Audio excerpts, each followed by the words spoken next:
Hey guys, I recently had a question from someone that wanted to know what causes burning tongue. And this is the same with a burning mouth or a sore mouth. It's actually a B12 deficiency. Now the question is, how do you become B12 deficient? There's several ways that could happen. Number one, low stomach acid.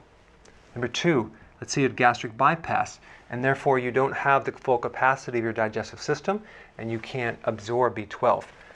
Some type of problem in your intestines like IBS or Crohn's or inflammatory problem in your bowel could do it as well. Being a vegan could do it as well because most of the B12 comes from either eggs, animal meats, or animal organs, or dairy.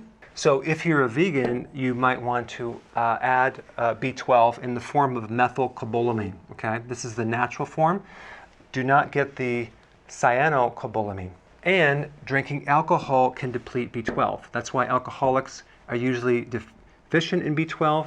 And for that matter, anyone that has liver damage is going to have a hard time absorbing B12. All right, there you have it. Thanks for watching.